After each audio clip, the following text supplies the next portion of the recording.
At this time, it is my pleasure to introduce Joseph Michaud, attorney at the Law Office of Joseph L. Michaud, and chair-elect of the Chamber's Board of Directors, who will serve as our Master of Ceremonies for this afternoon's program. Please welcome Joe Michaud.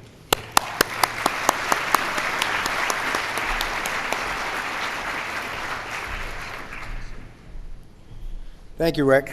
At this time, we are going to have our national anthem, and it's going to be, I would like to introduce Greater New Bedford Voke Tech student, Mayrie Dandino, who is going to be joining us. Mayrie.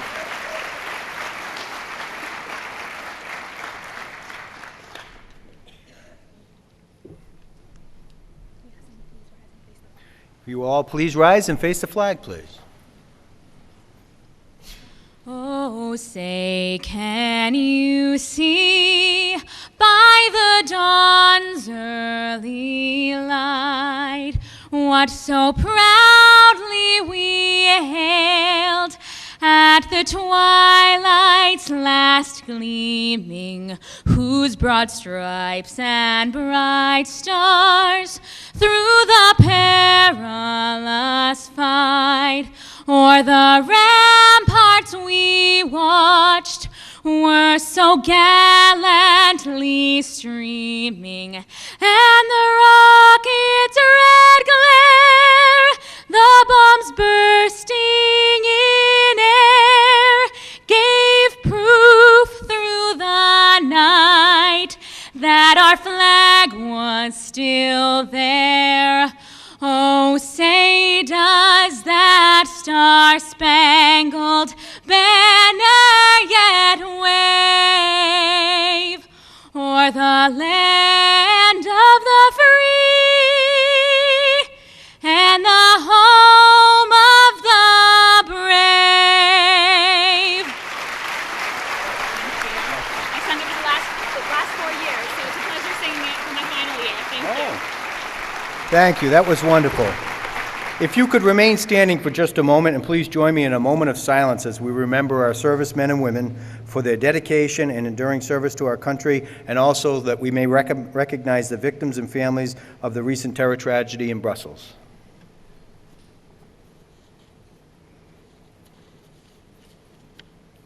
Thank you. Please be seated.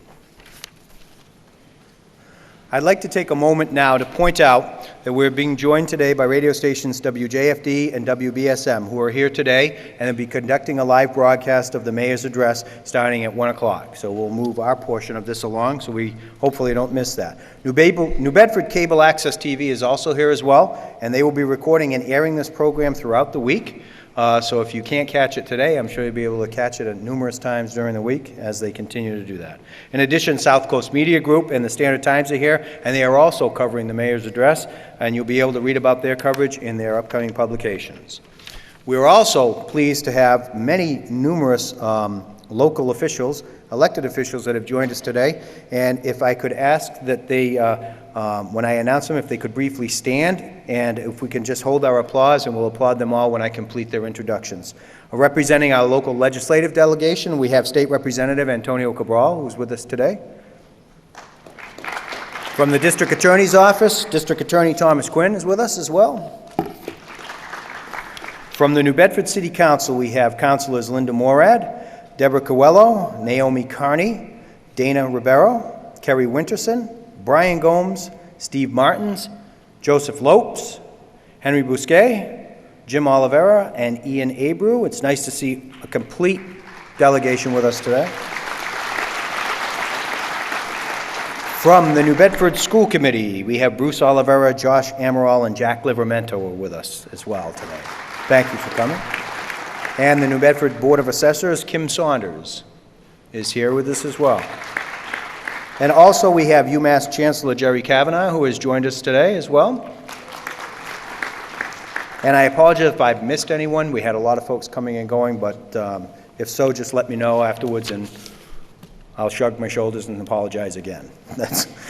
A major event like this also, as you all know, requires the support of many professionals to make it successful. So I'd like to recognize just a few others for their involvement today. Dave LeBeau and Mike Allman of Lightwork Productions for providing our sound. The Greater New Bedford Voke Tech for hosting us this afternoon, and the staff and students who have assisted in the service of this event. DeWalt and the Reynolds DeWalt Company for printing the invitations. Century House for today's delicious meal was catered by them. Chase Canopy for the chairs and tables that we're sitting at. The Mayor's Office for their assistance to the Chamber in putting this event together. And of course, our keynote speaker, the Honorable John Mitchell, our Mayor in the City of New Bedford.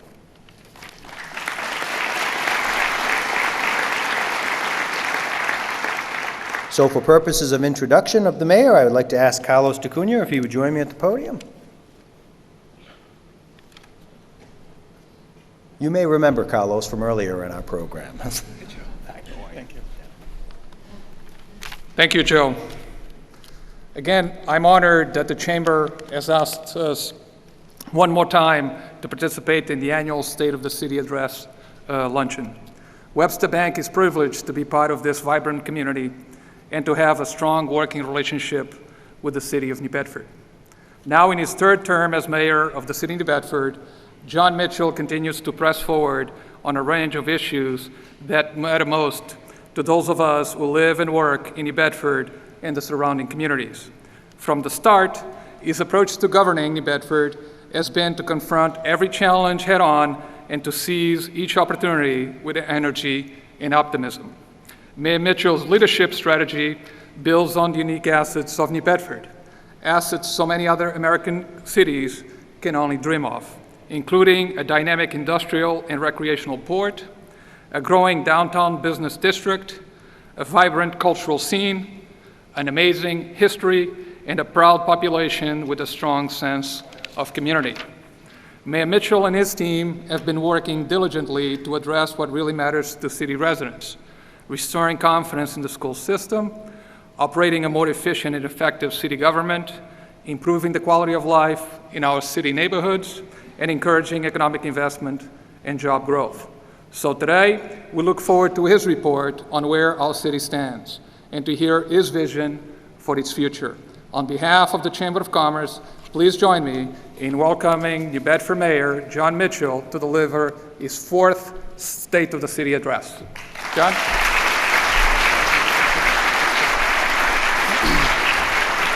Thank you. Thank you, everybody. Thank you first of all to Joe Michaud and Rick Kidder and the Chamber for another great job in organizing this important civic event today. Rick is off to a fast start at the helm of the Chamber, and there are big things to come for the organization. I also want to thank Carlos and Webster Bank for its generous and consistent sponsorship of this event, and of course to Jim O'Brien and New Bedford Voke Tech for their wonderful hospitality. Any day, by the way, and I want to just add one programming note before I begin, any day that I get to have lunch with the busiest person in my household is a good day. And I'm grateful that Annie has joined us here today. I'm not afraid to admit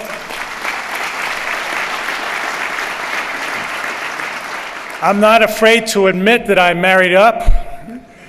And there's a part of me that regrets depriving her patients, whose lives she strives to save every day, of even a little bit of her time. I can't thank her enough for all of her love and support of me and our three girls in our great city.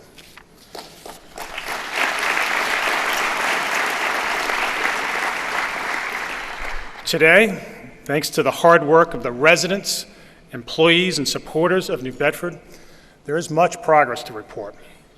We've seen a sharp drop in our unemployment rate over the past few years, new businesses springing up all over the city, and a record number of construction permits just last year. In the South End, 2 new schools and a $55 million expansion of the SMAS research facility are being built. In the North End, industrial growth has been so robust that former mills are filling up, And we now have the desirable problem that our business park, for the first time in its 60-year history, is almost full. On the waterfront, cargo tonnage is growing, new seafood processors are moving in, a new Nantucket ferry is about to be launched, and residents and visitors are flocking to restaurants along the water's edge. The downtown now has become the center of the region's entertainment and dining scene, and that's only going to grow once the new hotel on Union Street comes online. Test scores in our schools are rising faster than the state average. New Bedford High School is rebounding and is now one of the few schools in the state with the prestigious advanced placement capstone designation. That's a mouthful, but it's important. And here at Voke Tech, students are getting a first-rate technical education that will prepare them to be competitive in tomorrow's workforce. In our neighborhoods, violent crime is down some 14% year over year. And our neighborhood task force has not lifted its foot off the pedal in its pursuit of irresponsible landlords. Our fire department, through the leadership of Mike Gomes, the skill of our firefighters, and the investments the city has made in the department, is now one of only 3 communities, including Boston and Cambridge, that now have the insurance industry's ISO 1 designation. City services are as effective and as efficient as they have ever been in the city's history. And I'm not just talking about snow removal. Through the multi-year, you can clap at that. If you hadn't noticed. Through the multi-year effort of our department heads and our performance analyst, Christina Mills, we now have in place the ability to measure and more effectively manage the performance of government agencies. This is the city stat stuff that we've been talking about for years. And as a national leader in renewable energy, New Bedford just this year is saving over $1 million in energy costs. That's a big hit to the bottom line. There's no doubt about it, ladies and gentlemen. New Bedford has its act together.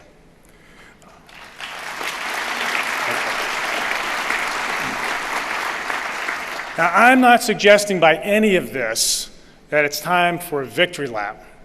My point is that for a city that had been down for so long, these and other accomplishments are the evidence that our community is capable of steady, sustained progress. These are the kinds of wins that build the kind of community confidence that is necessary to achieve more. The question, of course, is where do we go from here? Not just tomorrow, not just next year. What kind of city are we building for our children and grandchildren? What kind of city are we building that will throw the doors open to opportunity for them?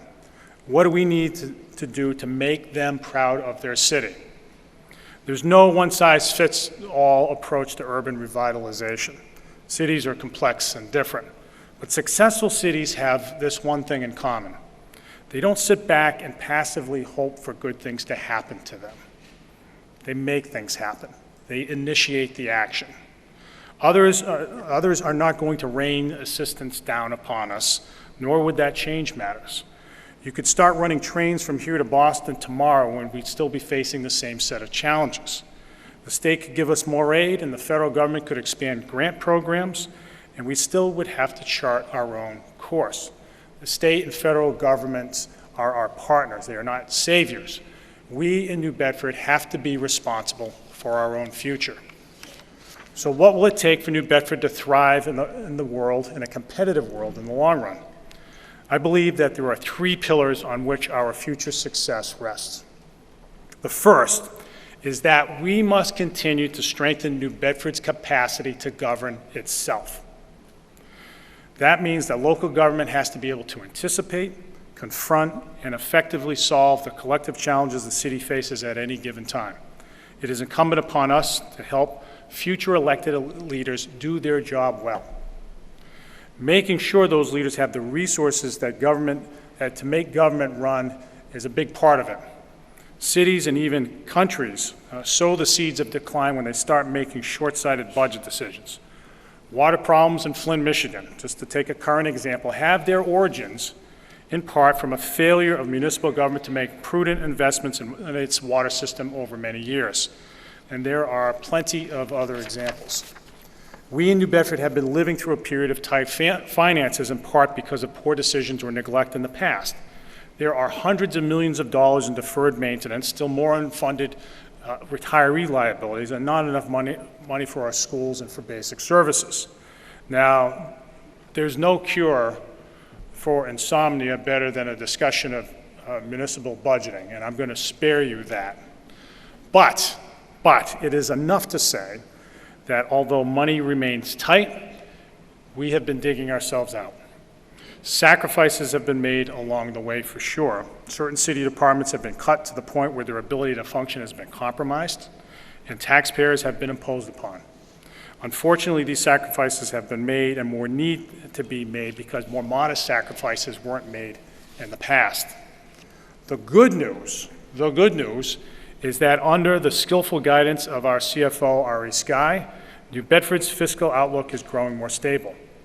We have been able to build our fund balances, conduct effective capital planning for the first time in the city's history, and achieve major efficiencies across city agencies.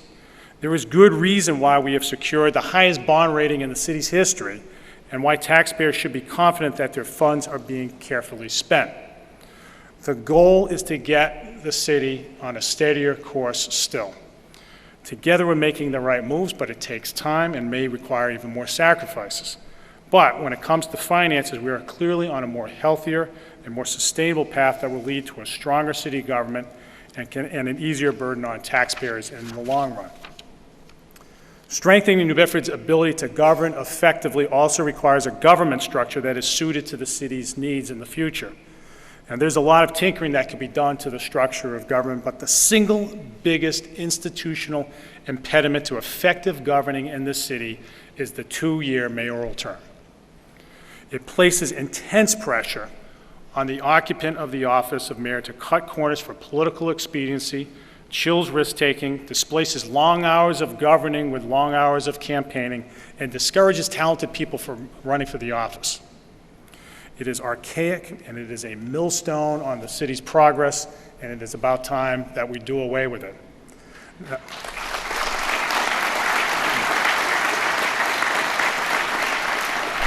Now, I will hasten to add that none of this is meant to be self-serving. 2 years ago, I filed a petition with the City Council to change the term to 4 years with a provision that would exclude me from eligibility, take me out of it.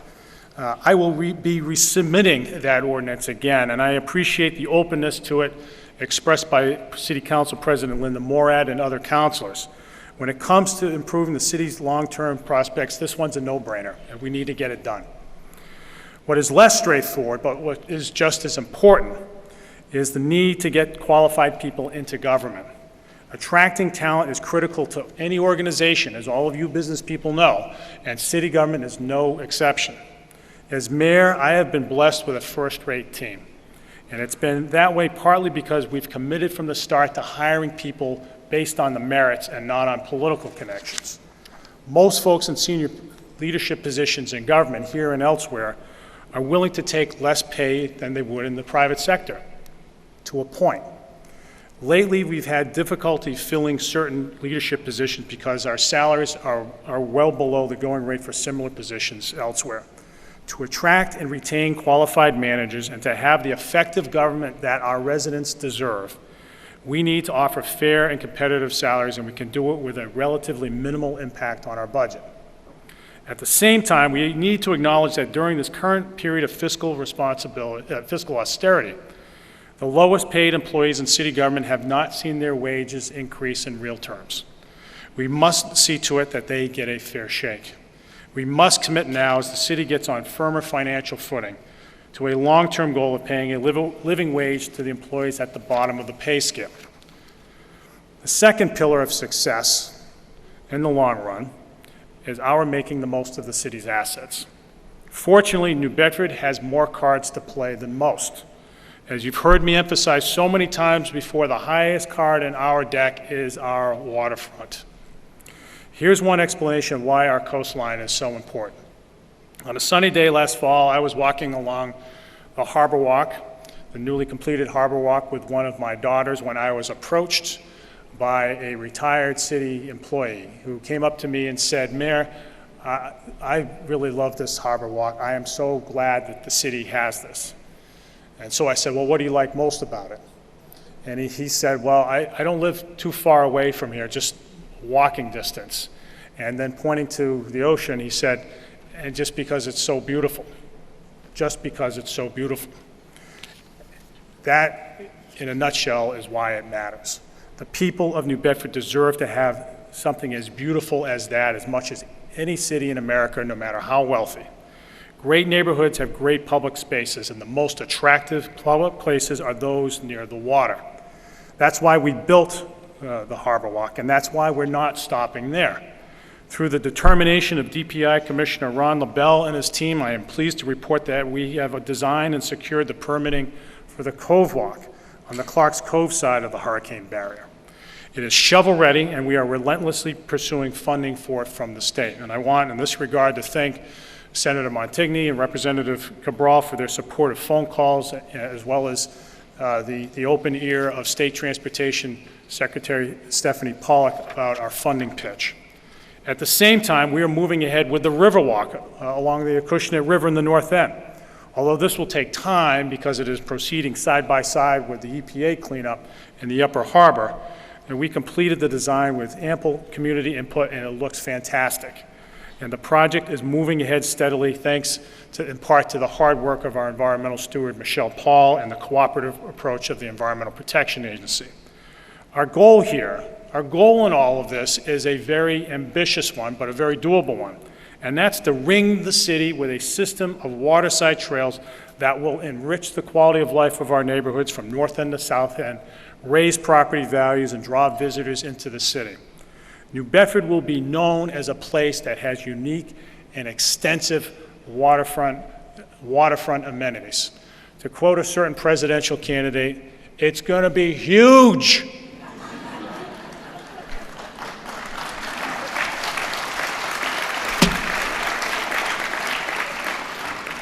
The single biggest economic asset in greater New Bedford, of course, is the port, which is poised for more growth. If you got this morning's paper, you read about the waterfront planning study that we've been working on over the last year and a half with a broad array of waterfront stakeholders. The planning effort brings into sharper focus our all-of-the-above strategy for the port, whose emphasis is on diversifying the industries that call our port home, supporting the continued success and evolution of the fishing industry, and promoting development that will knit our central waterfront into our downtown for the first time in a half-century. I want to thank Ed Washburn, our port director, the Harbor Development Commission, and the local steering committee of more than 36 waterfront stakeholders who shaped this plan. It is a clear roadmap for the future of our port and will ultimately lead to more job opportunities and a more vibrant port. In addition to the port, New Bedford has numerous assets, too many to list here. But there is one set of assets that is right in front of us that still hasn't been leveraged nearly as much as it should, even though it's talked about a lot. And I'm talking about the city's cultural and artistic assets. There are the big ones, of course, the Whaling Museum, the Z, the Art Museum, the CVPA, the National Park, and the Zoo, and others, each of which is fabulous and having a really good year. But there's more. There are places like the RJD, the Fort Rodman, Sergeant Carney's house. And there are the events, like the Feast, the Cape Verdean Recognition Parade, and the Fisherman's Memorial Service.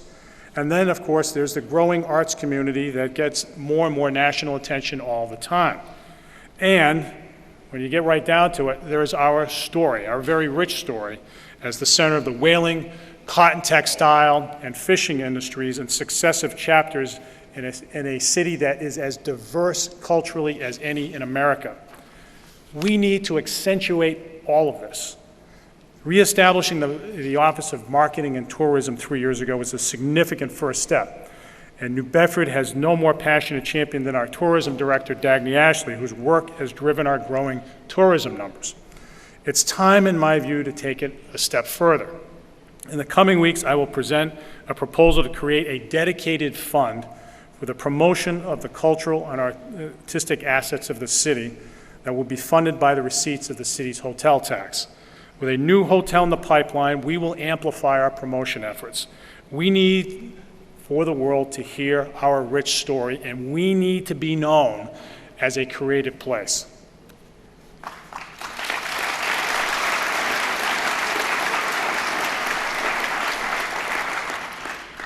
The third pillar of our long-term viability is what I would call building gravity. To succeed, New Bedford must be a place where people who have choices would want to live and stay in. Young and old across America are moving back into cities for lots of reasons, not the least of which is the desire to be in the center of things. We need to start reinforcing that New Bedford is in the center of things in southeastern Massachusetts. New Bedford is not just another community along a coastline, nor are we part of a larger metropolitan area. New Bedford, after all, is farther from Boston than the capitals of the next two states. We have to hold ourselves out as the hub of the region, which is what we are. So what does it take to get people to be drawn here? We've talked about some of them. The economic assets like the port that would cause business clusters like those in fishing and offshore wind to grow here, and we need to cultivate both of those. It's our pursuit of anchor institutions as well that are a good fit, that would be a good fit here, like the NOAA Science Center. It's the amenities like our parks and, yes, the Harbor Walk, of course. And it's all the cultural amenities that we talked about that make us unique and interesting, and then there's so much more. There are two other prerequisites that need particular attention. To retain folks here, our neighborhoods must be safe and our schools must perform well. When it comes to public safety, we've made substantial progress. A 14% drop in violent crime in 1 year is significant, and the hardworking men and women of our police department deserve tremendous credit for that.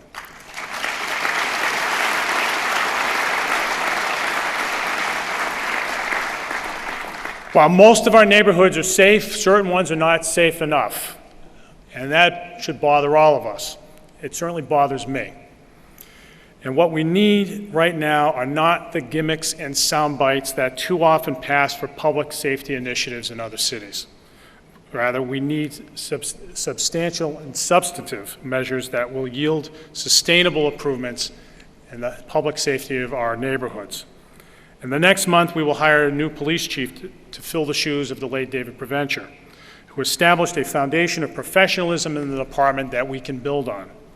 The most important thing that we can do to keep our communities safe is to install and support an effective leader in our police department, and that is exactly what I'm going to do. But this is a moment also to do more. Ours is a high-performing police department that is respected far beyond New Bedford. But as with every component of city government, we need to look for ways to improve. Among my expectations for the next chief is that he will undertake a strategic plan for the department so that we can answer the basic questions about how the police department responds to a changing community. Such planning efforts commonly take place after a crisis or controversy, including the last one done in New Bedford some 20 years ago. But there's no reason that we should wait for a crisis to plan well. We are going to use this moment to make an effective police department even better. In a city of roughly 100,000, it takes but a handful of dangerous criminals to make the community much less safe. Our strategy in recent years has been to identify and focus on our attention on recidivists, and it has worked for the most part. The problem we have faced is that far too many judges, especially in state district court, are unwilling to lock up the most dangerous offenders in our community despite ample evidence of the dangers they pose to the community. This is a problem I have discussed extensively with our district attorney, Tom Quinn, an experienced career prosecutor, if there ever was one, who sees it the same way I do. We believe that the solution is to concentrate time and resources, not just at the police level, but also at the prosecutorial level, to develop more serious cases against the most dangerous offenders so that they end up in superior court where the likelihood of jail time is much higher. Toward this end, the district attorney has formed a unit of experienced prosecutors in his office that will focus exclusively on New Bedford cases. That way, his office can give the impact players the extra attention necessary to get them into superior court. I can't thank Tom enough for his professionalism and his collaborative effort with me on this, and frankly, he should be the one making the announcement, not me. So let's give him a round of applause right now.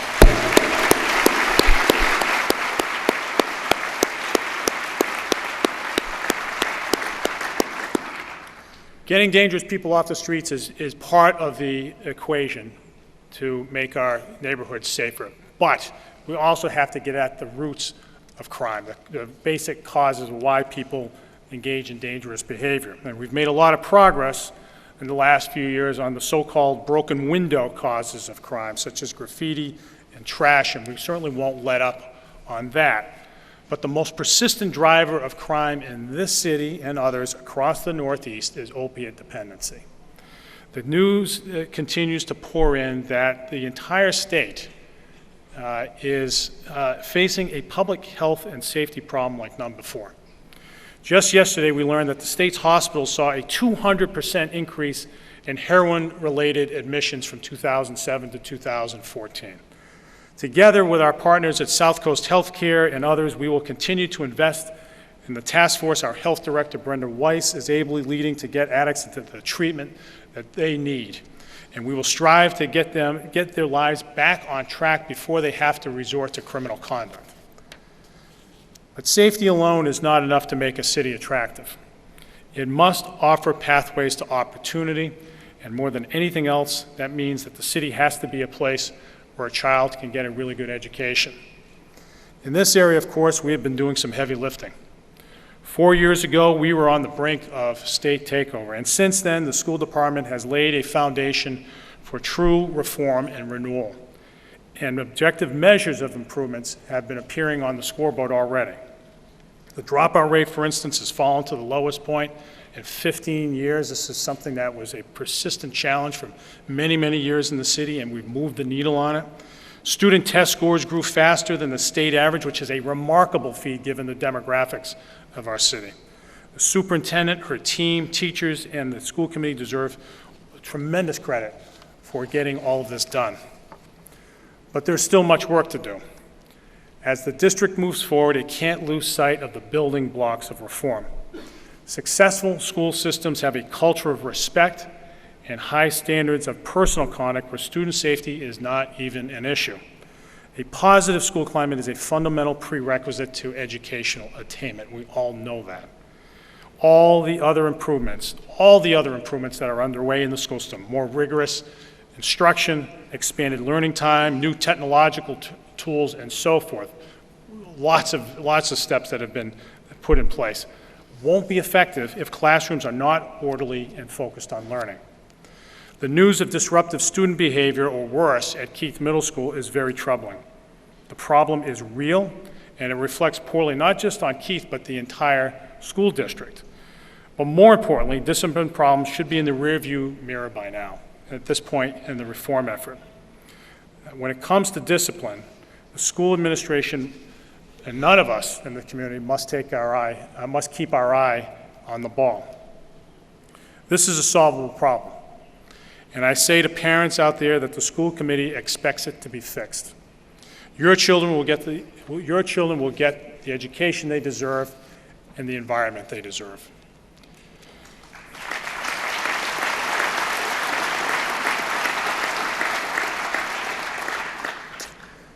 Strengthening the city's capacity to govern itself, making the most of our assets, and building gravity. These are the three pillars on which New Bedford will thrive in the long run. And that's what it'll take to build the vibrant community that we all seek. There's one part I left out of the discussion of governing capacity, though. It was what John Adams referred to as skillful and upright government. And it's what today most people would call effective leadership. The quality of people we elect to office matters an awful lot. And we are graced today by the members of the Mayor's Youth Council, who are high school students that provide me with input on issues that affect youth in our city. They are high achievers, all of them. The seniors right now among them are waiting to hear back from some of the best colleges in America. And whether you know it or not, they are sprinkled across the audience right now. And their attendance was made possible by Councilors Morad and Ribeiro and the whole City Council, who had the really thoughtful idea of inviting them here today to get a glimpse of government in action. So I am going to address my closing remarks directly to them. And the remaining 500 or so of you in the audience are welcome to listen in. Today, I am concerned about the introduction to politics that younger Americans like you are being treated to these days. Images of a presidential debate descending into schoolyard name calling before a worldwide audience doesn't exactly inspire your generation to participate in the electoral process. Neither does the hysteria and false information routinely propagated in social media. It makes it all too easy to check out. But it doesn't have to be this way. Politics is not a base profession. It is as noble as its participants choose to make it. Government is about doing for people that which they cannot do on their own. If you believe, as I do, that the interests of your country, your community, your family, and your friends are worthy of your full devotion, public service can be a source of personal fulfillment for you. Our future depends on the willingness of talented, honest, and hardworking people like you to run for office or serve in government. We as a community need to work together to build a political culture of civility and high standards that will draw you, the next generation, to this important work. As a community, let us be a shining example to the rest of the country of renewal, rebirth, and responsible government. Thank you very much, everybody. God bless our great city.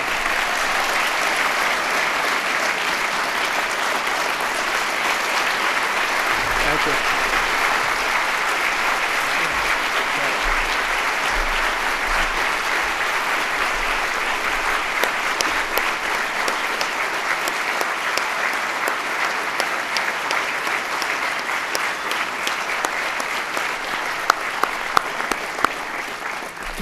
That concludes our program for today. So thank you all very much again for coming. Thanks again to our sponsors. And drive carefully on your way back to work, I would assume.